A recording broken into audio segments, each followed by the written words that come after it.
title elements of style, and he says write tight. By nature we have the habit of using superfluous expressions, cut them out completely. You see, you have a captive readership of the judges and your opponents who are compelled to read your drafts and petitions. But they don't have to be either too long or boring. Mark Twain once said that most of the judgments are like chloroform in print. You don't have to make it so boring, simply because somebody is compelled to read it. So write tight. Many times you will see, as stated already herein above, this is a wholly unnecessary expression. As stated, it is already above, it's never forward. Every paragraph, sometimes the petition starts with the petitioner therefore humbly states that. Now it's humble, whether you are humble or not, the court will decide. What you are stating we already know. I am submitting, you may submit, but don't have to say it every time. The first full sentence is completely superfluous. You may not be able to cut out at the first draft, but when you are correcting it, you can make it tight. And that will keep the reader's interest going. That much for the drafting. When you come to appearance before the court, of course your outward appearance, your demeanor, everything matters. But remember, the court holds a position of authority, and always therefore be respectful to the judge. Whether in a given case you may have disagreement, you may not be very happy about the approach the judge is taking, the manner in which he is expressing himself, but you can never breach that line of respect. There is some reason why the judge is there where he is.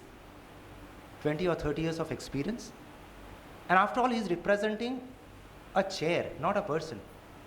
I and you may have disagreements, but if I am sitting on a chair, I am a high court judge, and you can never forget that line. Your address to the court therefore must be very respectful. I am not saying you need to bend down, either bend down in demeanor or bend down to the court's wishes, whether they are reasonable or not, never. You must respect yourself as well. No authority in law expects you to grovel. Hold your own, hold your respect, but within the respectful boundaries, you can always draw a line where the disrespect begins and the line of respect ends. Remember that much. Then comes the art of advocacy and presentation. Then I have a few general points to make. Make proper notes before you start a matter on facts, where the relevant documents are with page numbers, and note down your legal contentions. Never be overconfident, and go with general preparation. As a young lawyer, you will be well advised to note down briefly your facts, every important document at which page to be found, and the legal contentions which you are going to raise. It is not necessary that you will follow the same sequence. There are times when courts take you through a different route, and you have to be flexible. But you cannot afford to forget an important legal argument. Be prepared on all points. Sometimes lawyers say that I was ready only these 2 points. The third point which you have raised, I need to work up, so give me some time. And that reminds me of a story I used to hear in the school days. Champaner ગામનો ચાંપો એકવાર ગામથી જતા બીજા ગામ જતા રસ્તામાં જંગલ આવ્યું, અને જંગલમાં ભારવટિયાએ રોક્યો, 3 ભારવટિયા, અને ચાંપાભાઈ પાસે 5 તીર હતા, અને બહુ he was a S Archer champion, એટલે એણે 2 તીર કાઢીને તોડીને ફેંકી દીધા. પેલા ભારવટી અચંબામાં પડ્યા કે મારું તો તીર એટલું, મારું નિશાન એટલું સારું છે કે તમારા માટે 3 કાફી છે. તમે ચાંપા જેવી બહાદુરી ન કરશો. If you have 5 arguments, prepare all 5. Don't say કે મારે 3માં કામ ચાલી જશે. આજે તો નોટિસ જ કાઢવાની છે ને આ 3માં બહુ થઈ ગયું. Maybe આ 3 will be blank fires. તમે ગમે તેટલો કોન્ફિડન્સ હોય, judge may not accept it. So don't be overconfident. Prepare all points which you think are worth arguing. Very important advice. You need to be precise but not hurried. Very difficult balance to keep. When you are at serial number 2, there are 70 lawyers breathing down your neck and asking you to hurry up so that their matter comes. The judge is impatient to go on with the matter. At that time, you cannot be leisurely. Classical સંગીતની જેમ રાગ વિસ્તારથી શરૂ કરવાનું ના ફસાય. At the same time, you cannot be too hurried. You cannot take the pressure off the court. You cannot take pressure off your opponents or the other lawyers. Your duty is to your matter. There are 70 other matters. You cannot afford to take their pressures. It is the judge's task. Let him sort it out. Be precise, but unhurried.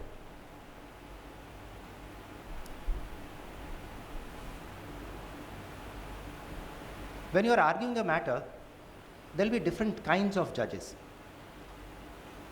And depending on the judge, you must know how much of facts to give.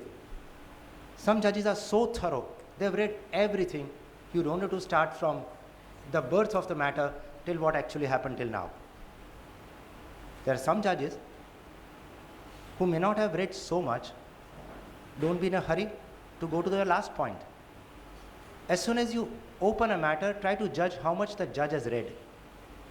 And accordingly, either zip through the facts or go very carefully and give all details. Friends, always try to read the judge's mind. There are some equity-based judges, there are some strictly technical judges, there are some law-oriented judges, some relief-oriented judges. See, no matter is all about law. There is not a single matter in the world which will say, this is the law, this is the result, this will be the judgment. Every matter revolves around facts. Always, therefore, weave your facts around the law that you are going to press. There are two kinds of lawyers. One who would force the judge to pass an order whether he likes it or not. This is the fact, this is the law, this is the order you must pass. But would it not be better if you convince the judge or persuade him to give you an order which he wants to give you? Make a judge to want to give you an order. So present your facts in such a way, I'm not saying twist the facts, but highlight those facts which revolve around the law, and then the judge would want to give you the relief rather than you demanding the relief.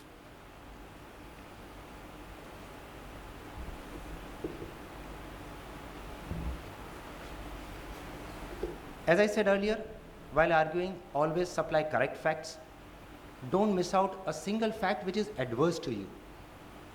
It will be far more damaging if your opponent shows that fact. Likewise, suppose you are the petitioner. You are bound to give the facts, make your arguments, which are going to be in your favor. But before you conclude, also meet with the points which your opponent is likely to raise. It will have a very good effect if you cover up your opponent's arguments in advance. As a petitioner's advocate, you have an additional advantage of opening the arguments first. And therefore, you will be making a big impact by telling the court that, sir, these 4 are my points. The other side is likely to say these 2 things, but this is my answer. Why these 2 points are not valid? You will have taken the entire sting out of your opponent's momentum. Do not allow him to build the momentum. Give his arguments as yours, what he is likely to raise, and answer it themselves yourselves also. At the end, when you complete your arguments, there are going to be times when the result may be disappointing. Always learn to accept a disappointing result with grace. Have consideration for the judge. You might sometimes feel that this judge's approach is really not correct. They are not waiting for us. They are very aggressive. They are running us down. They are impatient. His conclusion is not correct. You have to deal with 3 judges in a day. We deal with 100 lawyers in a day. And there are times when we are not happy with what the lawyer is doing. They sometimes quarrel. They sometimes argue longer than I think they should. They sometimes do not tell me the correct facts. So at the end of the day, always have some consideration from what a judge is also going through. But all in all, learn to accept an adverse decision with grace. You have done your duty. It's impossible that the judge will always agree with you, or that you will agree with the judge's ultimate conclusion. But ultimately, he's the judge and his conclusion is going to prevail and not your opinion. Friends, this is what I wanted to share with you from my point of view, having put in about 20 years as a lawyer and about 10 years as a judge. But I have a few concluding remarks to make in general. You see, you have chosen a profession which is remarkable in many ways. This is one profession which relies heavily on ability and integrity. There is no other profession which expects the professional to have the highest degree of integrity and ability. Your impact on the society is greater than that of even the doctors. Because a doctor deals with human lives, you are dealing with the entire society. You are the protector of fundamental rights, rule of law, and therefore the very democracy. Without good lawyers, without vibrant legal profession, the very democracy would be in peril.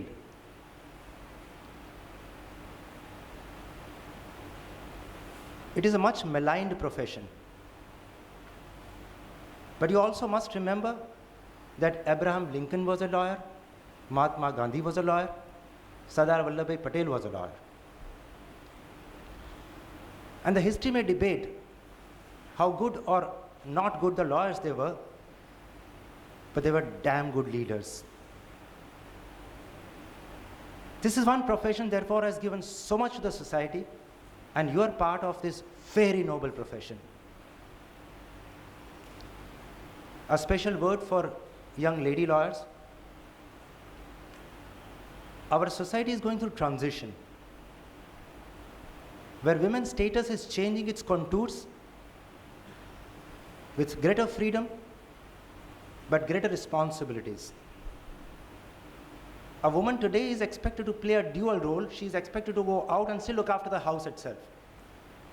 Very high expectations, sometimes unreasonable expectations. Things will change. But you will have to put in that much extra effort for later women to follow an easier path.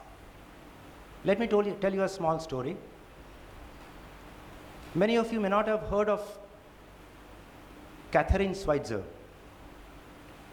Not many had heard of her in America before 1967. She was then a barely 19-year-old student of journalism. Till 1967 in Boston, women were not allowed to run marathon. Boston Marathon is, since then, one of the greatest sporting events.